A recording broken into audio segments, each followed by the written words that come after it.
जय जय जगन्नाथ, जय जय जगन्नाथ, जय जय श्री जगन्नाथ। ओम नमो भगवते वासुदेवाय। श्रीमद् भागवत प्रेमी साधुजन मानू मोर बापा माँ भाई भाई मानू आमर शुभेच्छा सह नमस्कार करुच्ची एवं संध्या समय आपण मानू जय जगन्नाथ शुभ संध्या। परमशास्त्र भागवत आपण माने श्रवण करुले। आज श्रीमद् भागवत दशम स्कंध गोपलीला षोडश अध्याय आपण माने श्रवण करुले धेनुकासुर वध और कालिय ह्रद वर्णना। सुक परीक्षित मुख चाहिकी कहले, हे नृपराण, कृष्ण को सेतबेले होता है 6 वर्ष पूर्वर केवल बाछुरी मानू चराउले, मात्र एवं गाई चराई पारुछंती प्रभु। प्रभु केतेबेले गाई चराउले 6 वर्ष बयस।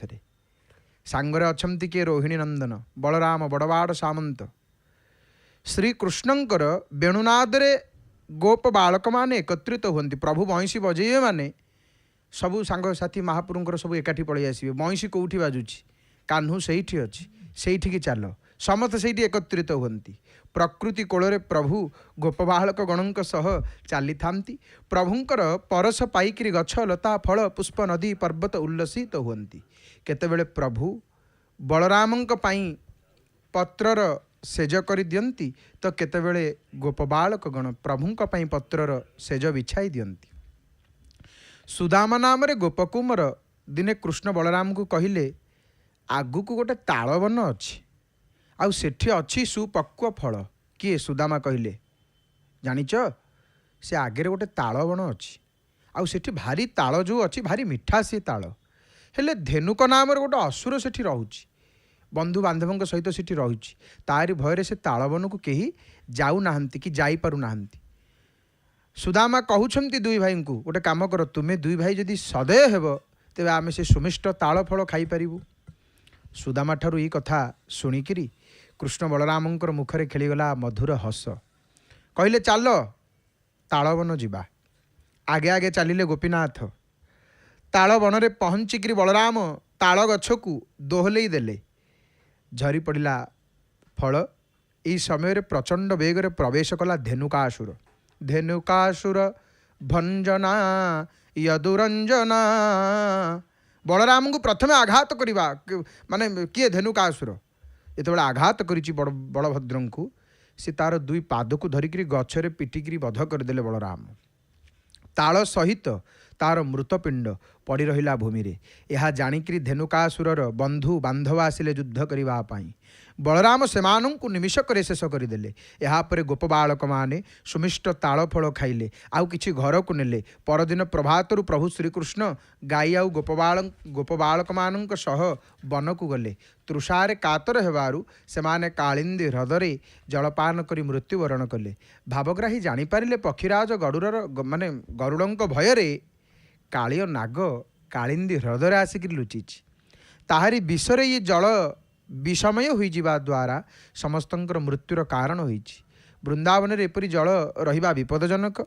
से अमृत नयन चाहिए गोरु आउ गोपाल बालक मानू सेमाने जीवन लाभ कलापर प्रभु सेमानू सांगरे धरी फेरी आसिले गोपपुर को। आपण माने प्रसंग श्रवण करुले, परमशास्त्र भागवत शुणुले। महाप्रभुंकर स्वर सेविका सुनाम धन्य सुगायिका सुकंठी गायिका प्रणम्य गायिका श्रीमती नमिता अग्रवाल मांकर भावपूर्ण सुमधुर सुललित कंठरू भागवत शुणुले।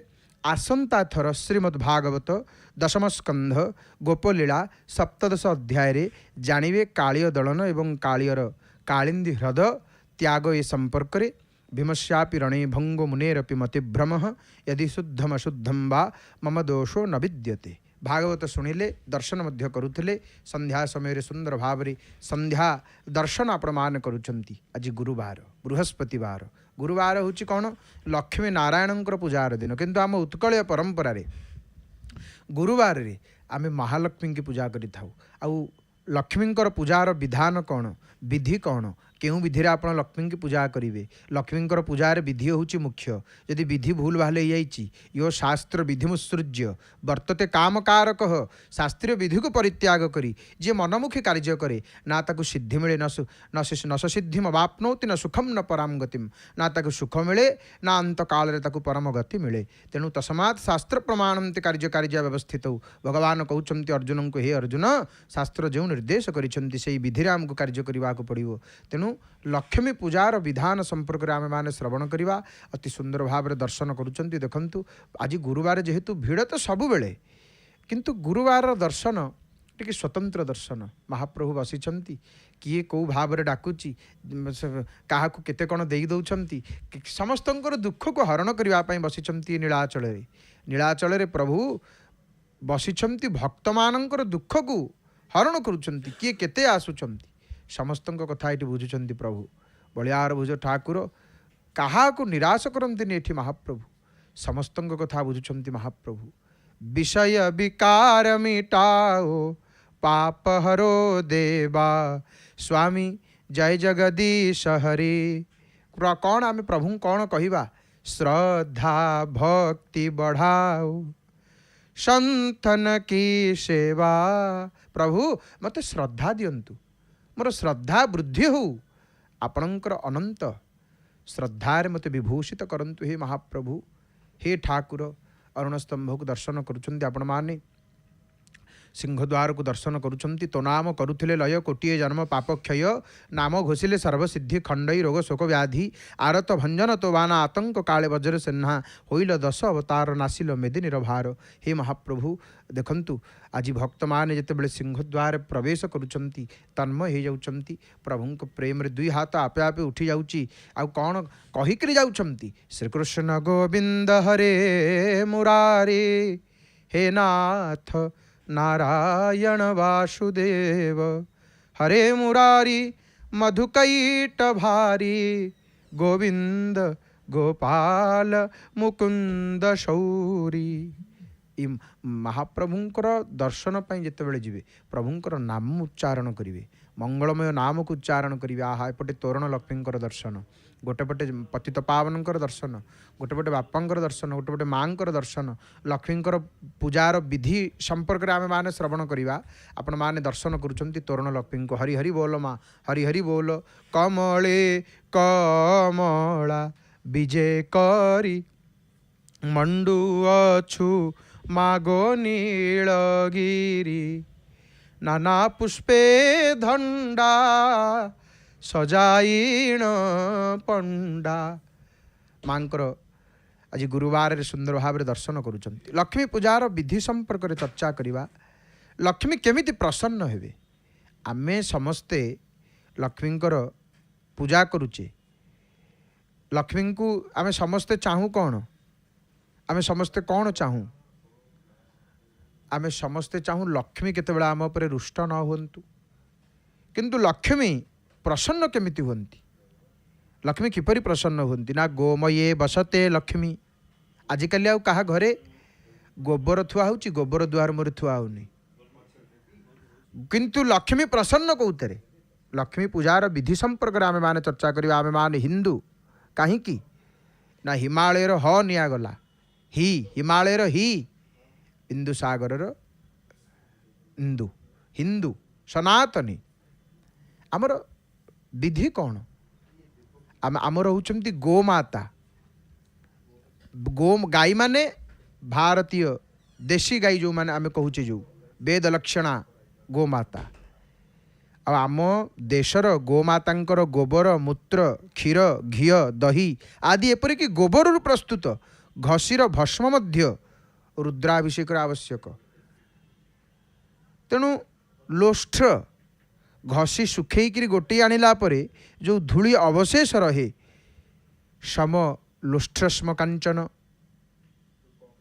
लेस घी घड़ी को सफा करी पोड़िला परे मध्य से पानी भरिले उपरे घी परी भासे किंतु बास गंध रहेनी ताहा उची लेस लेस मात्र नाही आमे माँ ठारू 2-3 वर्ष क्षीर खाऊ किंतु गाई आमको जन्म मृत्यु पर्यंत क्षीर दिए तेणु से गोमाता तथैव गंगा और गायत्री जहाँ आम अवहेला आउ व्यवसाय उपयोग करुचु। गाईर एत महिमा सनातन धर्म रे। तो लक्ष्मी जो प्रसन्न होती गोबर कथा आम टे चर्चा करवा। गोमय बोली जहाँ कहुए प्रकृत में जहाद्वारा जेते अधिक उपकार साधित हुए ताहार महात्म्य सेते अधिक। गोमातांकर महिमा विषय रे आम शास्त्र पुराण रे बहुल भाव वर्णना रही। आम कहीं गाई की पूजा करूँ? आम सनातन धर्म आम धर्म एते ऊर्ध्वरे अच्छी आजिकार आधुनिक विज्ञान को सेठी पहुँचापी हुए तो आहरी अनंत वर्ष लगे। एत सहजरे नुह।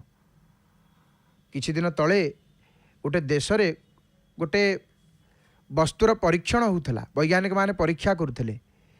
सी संसार कौन सी शब्द को सी ग्रहण कलानी किंतु जितेबाला आमर गीतार श्लोक को पढ़ाई गायत्री मंत्र को वैज्ञानिक माने पढ़ुचंती सेठी से जंत्र ताकू ग्रहण कला।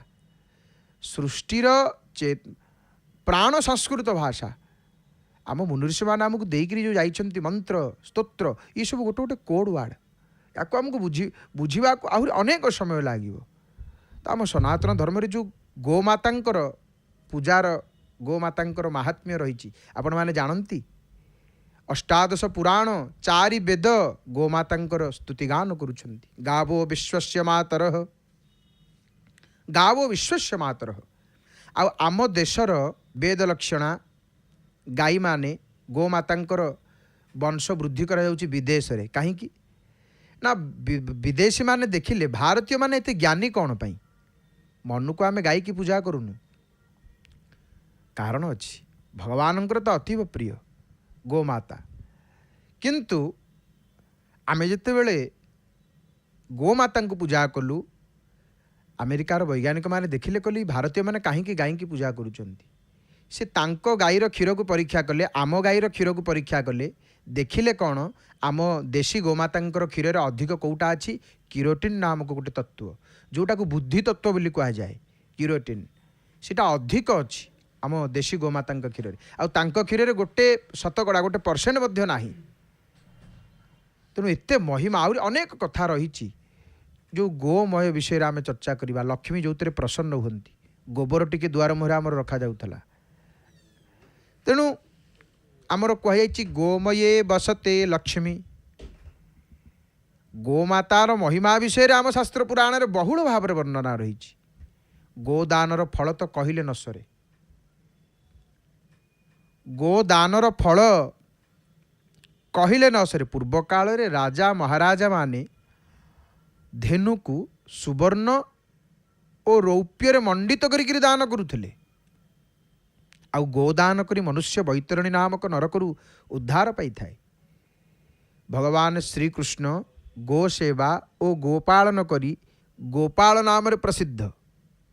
आउ ये जुगरे मध्य अनेक गो सेवा परायण व्यक्ति को गोमाता कृपारू अनेक सुफल मिलता कथा शुणा मिले। आपण मैंने जानती बेले बेले आपण आम मान मन भितर गोटे प्रश्न आसो जे मो भाग्य कहीं परिवर्तन होनी।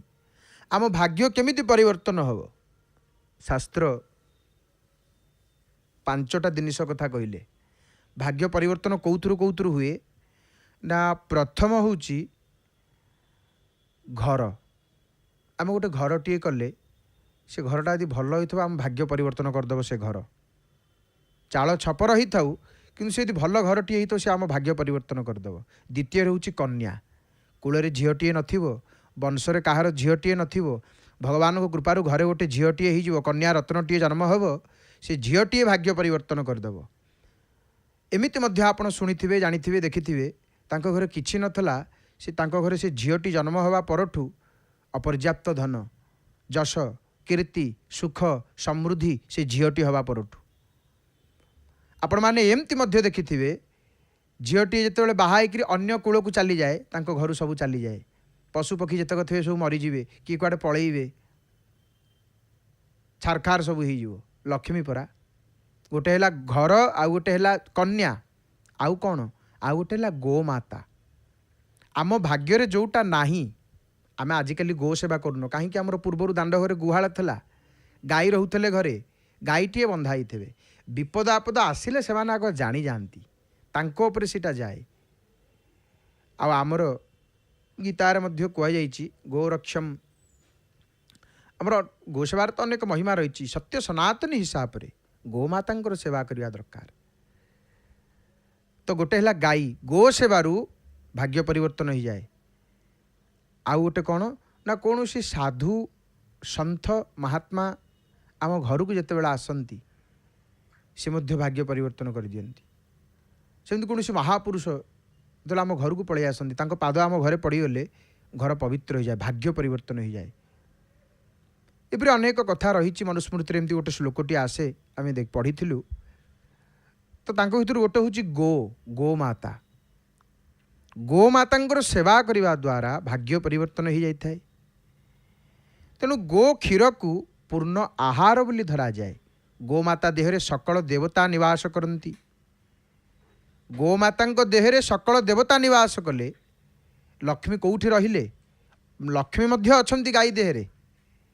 ମହାଲକ୍ଷ୍ମୀ ଗୋମୟରେ ନିବାସ କରନ୍ତି, ଅର୍ଥାତ୍ ଗୋବରରେ, ଗୋମୂତ୍ରରେ। ଗୋମୟେ ବସତେ ଲକ୍ଷ୍ମୀ।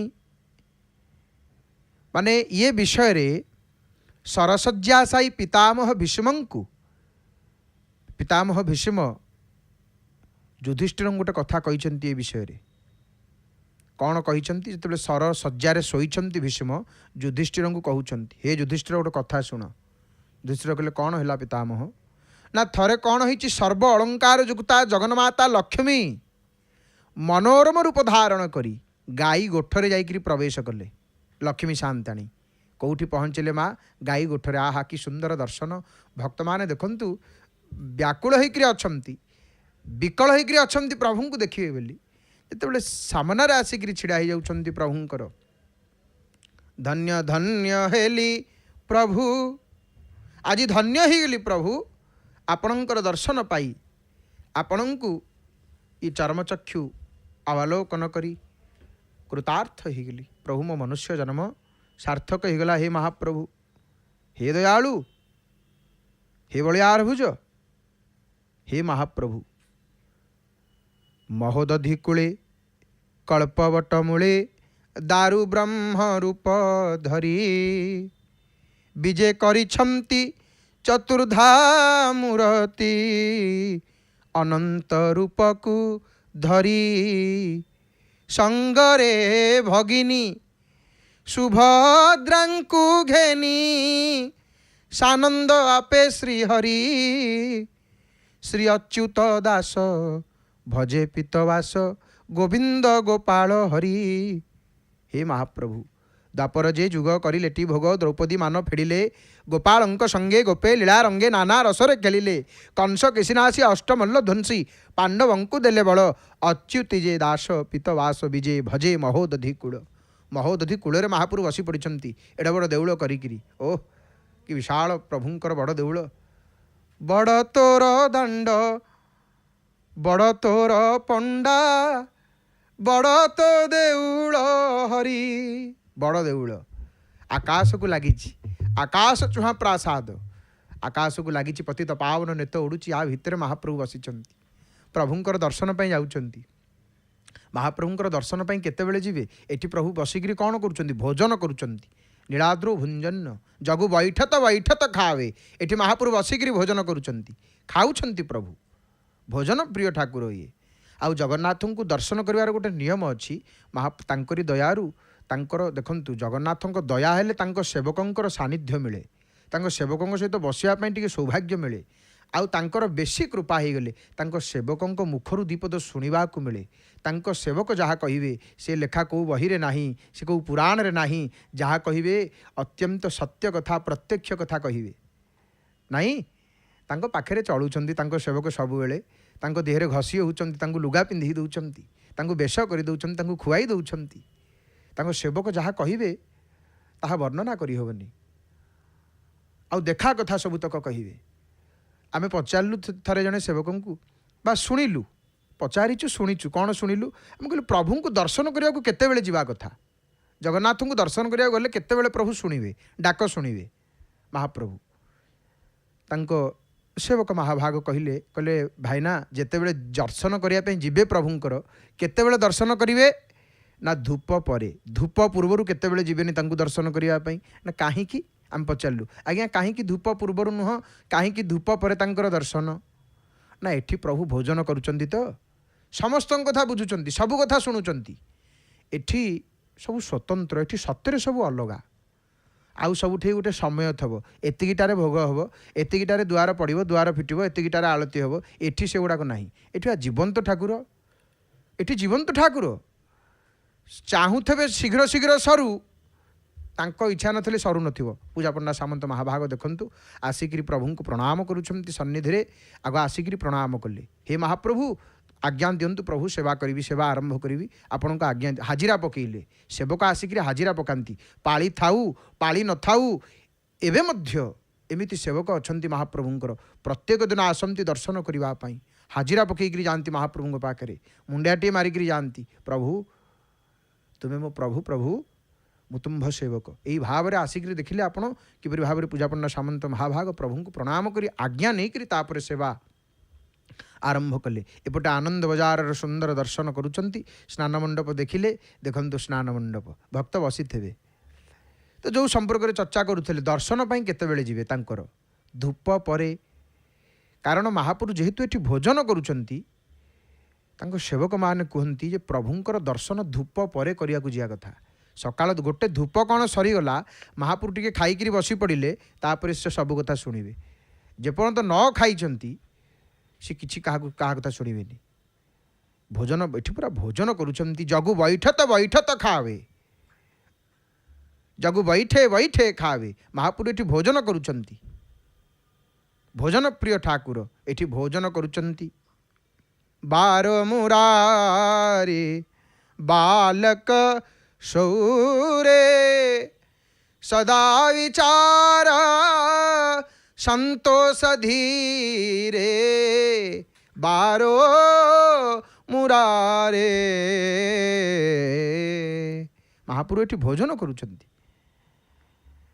महोदधि कूल आ भक्त मान आसिक कहते प्रभु हे सुदया जे कर मन तापहर अनुग्रह कर हरि पाद पद्म ठाब बिनु आन भाव न पारई मने धरी आप मते एतिकी दया कर हे लक्ष्मीपति हे कमलापति हे श्रीनिवास हे जगन्नाथ आपण पादपद्म छाड़ी देले आउ कौन सी भावना जमती मन भितर को न आसु प्रभु एतिकी दया कर केवल जे मात्र हजीव मोगात्र उदधी लवण कूल हे महाप्रभु हे बलियार भुज जय जगन्नाथ लक्ष्मी देवी कांत भकत वत्सल हरि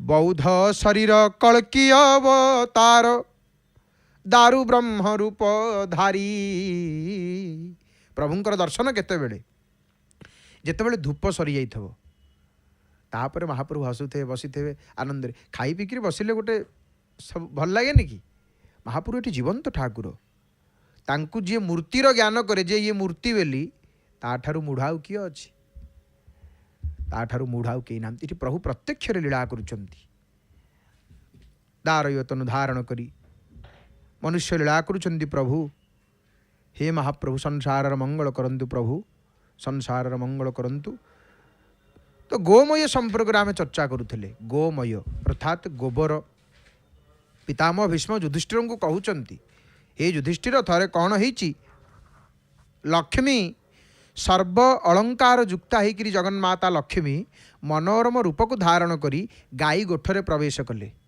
तांकर रूप वैभव ऐश्वर्य विस्मित होकर गाई माने तांकर परिचय जिज्ञासा कले लक्ष्मी महाराणी ईशत गर्व सहकारे अपना परिचय देले धेनु माने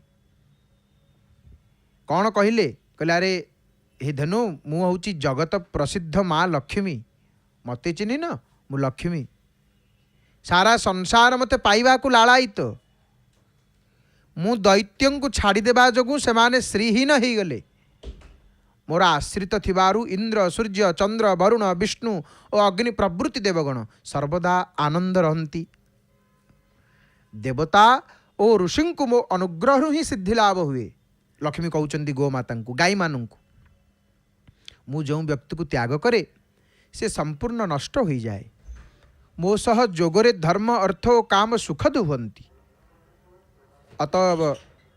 अतएव हे सुखदात्री गोवृंद मो भली प्रभावशाली सानिध्य आश्रय ग्रहण करी तुम्हें मान मध्य श्री संपन्न हुआ। लक्ष्मींकर अभिमान सूचक वचन शुणिकी गाई माने उपेक्षा पूर्वक कहले हे देवी तुम्हें चंचला आउ ता छड़ा अनेकों संगे तुमर एकापरी संपर्क तेणु आमे तुमको बाधा देउना तुम्हें जोठी इच्छा आनंद रे जाइपार। प्रभुंक करुणारु एमिति आमर देह हृष्टपृष्ट सुंदर और सुठाम पुणी आमर तुमठारे की काम तमठारे आमर किछि काम नहीं। लक्ष्मी कहउछंती गोमाता को लक्ष्मी शांतनी कहीदेले गाई गाई जितेबाला गाई मानू परिचय गाई मैंने कहते लक्ष्मी को तुमठारे आमर किसी कम ना कि प्रयोजन तुम्हें जो दर्शन देल से यथेष्ट। महालक्ष्मी टी संकुचिता होकर अपमान हो गला ना माँ माँ कहले अरे शुण गाई मैंने तुम एमती अपमान करनी मोर। गाई मैंने विनय सहकार कहले हे देवी आमे तुमको अपमानित अथवा हतादार करूनु माँ केवल त्याग करुचु। महालक्ष्मी कहले कहीं त्याग करुच ना माँ आमे तुमको एथिपाई त्याग करुचु केवल आपणकर चंचलता कारण छाड़ अधिक तर्क वितर्क की लाभ जान जे आमर तुमठारे प्रयोजन नहीं तमें आमर दरकार नहीं। माँ गाई मैंने कहीदेले लक्ष्मी को तुम्हें जेणे इच्छा तेणे जाइपार तुमर जुआड़े इच्छा सियाड़े जाओ तुम्हें तो चंचला जाओ माँ जुआड़े जीव जाओ। महालक्ष्मी आतुर कंठरे कहले हे गोमाता गण तुम्हें त्याग करदेले जान जे मु जगत अवहेलिता उपेक्षिता हो जीवी तुम्हें तो सौभाग्यमयी समस्तंकर शरणदात्री पुणी मु तुमर भक्ता लक्ष्मी मध्य गोमातांकर भक्ता। आमे चाहूचे लक्ष्मी आम उपर प्रसन्न हुंतु किंतु गाईटे जदि आसिक बारियाड़ गछ फूल गछ को खाई देछि सांगे सांगे आमे आग ठेंगा खोजुचे बाड़ी खोजुने गोलाप गछटी लागिछि रजनीगंधा गछटी लागिछि गाईटे आसी खाईदेला सी कौन जानी तार ज्ञान अच्छी आमर ज्ञान अच्छी आमे मनुष्य भगवान आमको विवेक देइचंती किंतु से विवेक को आमे फोपाड़ी दौचे हजेई दौचे सांगे सांगे ठेंगा खोजुचे बाड़िया को दौड़ुचे। लक्ष्मी केमिति प्रसन्न हेबे लक्ष्मी केमिति प्रसन्न हेबे। लक्ष्मी कहउछंती गोमाता को हे गोमाता मु तुमर भक्ता तेणु मते आपणार मणि अलंकार बा ग्रहण कर मते टिके जागा दियो तम देहरे। लक्ष्मी कहउछंती गाई मानू मते टिके जागा दियो मोर महत रक्षा कर तुम सानिध्य पाइकिरी मु सम्मानिता हेबी सबु देवता आसिक तुम देहरे रहीगले मु एकुटिया बाकी अच्छी तमें जोठी रखिव तुम अंगरे रख जेकोसी अंगर इच्छा मते टिके स्थान दियो मते टिके जागा दियो कुश्चित निम्नांगरे मध्य टिके होना कहीं जागा मिलगले मुझे सुखरे निवास करी। लक्ष्मी कहते कथा सत कहले तुम देहरे कुश्चित अंग बोले किछि नाही। लक्ष्मी कहते हे गोमाता तुम देहरे कुश्चित अंग बोले किछि नाही तुम्हें परम पवित्रा और सौभाग्यशालिनी तेणु दयाकरी मु तुम श्रीअंगरे कौटी रही मते आज्ञा हेउ। लक्ष्मींकर करुण वचन शुणी करुणा और वात्सल्य प्रतिमूर्ति गोमातागण परस्पर मध्य विचार विमर्श करी लक्ष्मी को कहले हे शुभे हे यशस्विनी जदि तुमर एभली भावना आमे तुमको सम्मान करुचु तुम्हें आम गोमय अर्थात गोमूत्र रे निवास कर गोबर रे निवास कर कारण ये द्रव्य दुईटी परम पवित्र से दिन ठू लक्ष्मी रहिले कौटी गोमूत्र रे गोमय रहीकि निजको धन्य मने कले तेणु गोबर रे घर घर अगणा दांड पिंडा प्रभृति लिपा पोछा हेले लक्ष्मी खुशी हंती। आजिकाली तो माटी घर नाही चारिआड जुआरे देखिए मार्बल बा अन्य आदि आदि सबू आउ माटी नाही 100 जोड़िए घर माटी थब आउ माटी घर अच्छी नाही आउ गोबर लिपिले हेनी किंतु हे मोर बापा माँ भाई भणी माने गोबर टी आणिक एरुंडी बंध हो घरे जोटी आमर पूर्वर लिपा जाऊला से रखंतु गोबर टी आणिक रखिए या आमर संस्कार सनातन धर्मर या आमर सनातन धर्मर संस्कार इत्ते महिमा गोमातांकर। लक्ष्मी रहंती कौटी गोमय लक्ष्मी रहंती आ लक्ष्मी पूजार विधि संपर्क जो आमे माने चर्चा करुचे देखंतु जगज्जननी भगवती महालक्ष्मी पूजार लक्ष्मी पूजार विधि संपर्क में जितेबाला आम मैंने श्रवण करुचे लक्ष्मी कौटी निवास करती लक्ष्मी को कौ घर बेसी भल लगे ये कथा को जानिबा दरकार घरर वातावरण केमिति हेले लक्ष्मी प्रसन्न हंती कहीं लक्ष्मी परित्याग कर दियंती घर को तो ये संपर्क में जानिबा दरकार लक्ष्मी किपरि प्रसन्न हुए लक्ष्मी कौन कले प्रसन्न हुए घर देखु लक्ष्मी को सब बेले प्रिय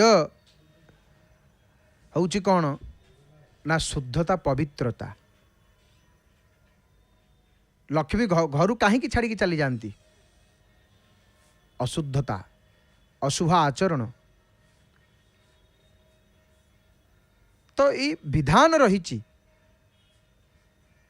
घर को लक्ष्मी आसंती घर को लक्ष्मी आगमन पाई घरर स्वच्छता रखा दरकार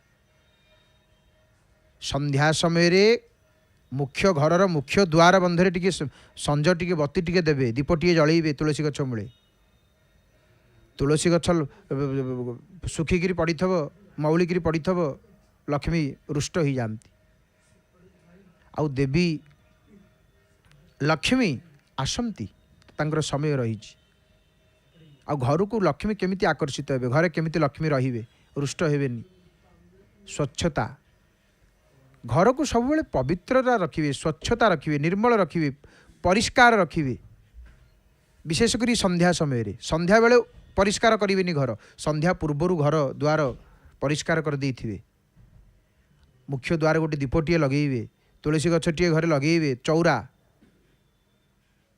आउ आपण माने चाहूचंती मन रखंतु हलदी रे घरे लक्ष्मी रहूनांती घरर मुख्य द्वार रे गोटे हलदी रे गोटे स्वस्तिक चिन्हटी आपण करि परिबे गुरुवार गुरुवार ना शुक्रवार ये दुईटा दिन भितर आप गोटे जेकोसी दिन गोटे उपाय आपको करें गुरुवार करंतु आउ गोटे कथा हूँ देखंतु घरर सदस्य मानक भितरे गोटे परस्पर भितर गोटे प्रेम रे गोटे कथबार्ता गोटे संपर्क रहिबा दरकार संतोष स्वभाव रहिबा दरकार घरे कहीं लक्ष्मी कहा पर बेसी खुशी हंती जे प्रसन्न जे सब बेले खुशी अल्प मिलले खुशी बहुत मिलले खुशी जे प्रसन्न आउ जे शांत स्वभाव तारी घरे ही निवास करती घरे जो घरे सब बेले कली झगड़ा होतब से घरे कोटिए आनिले गोटे दिन अंटिबनी लक्षे आनिले पक्षे अंटिबनी सब बेले लक्ष्मी शांत जगह को पसंद करती कली झगड़ा जोटी नथिबो जो भगवत कथा चर्चा होतुबो हरिनाम संकीर्तन होतुबो महालक्ष्मी सेठी सब प्रसन्न ही थांती सेठी निवास करती एवं लक्ष्मी आसंती केमिति कौन आपण देखिए लक्ष्मी प्रसन्न होती गोटे गोटे संकेत देखा गोटे गोटे संकेत कौन तार जहाँ ज्योतिष शास्त्र रे जहाँ ज्योतिर्विद माने कहती आपण हठात देखंतु धला पिचा देखी धला पेचा हठात धला पेचा देखिले बा झिटिपिटी देखिले धला झिटिपिटी ये मध्य लक्ष्मींकर आगमनर संकेत बोली कह जाए लक्ष्मी आचार बसते लक्ष्मी ही लक्ष्मी यहीपरि प्रसन्न होती एवं कौन कले घर को लक्ष्मी आसंती कौन क्यों उपाय कले घर को आमर लक्ष्मी आसंती धन आउ समृद्धि कौन क्यों कार्य कले लक्ष्मी को आकर्षित करे घर को जो कथा आम पूर्व आलोचना करते परिष्कार परिच्छन्न नियमित रूप से पूजा घर दियो नियमित रूप से पूजा आमर घरे सब शुभ लक्षण थी दरकार तुलसी गछ सतेज होकर दरकार दीपटी प्रत्येक दिन घरे जलैबे यपरि भाव में स्वच्छता पूजा पाठ को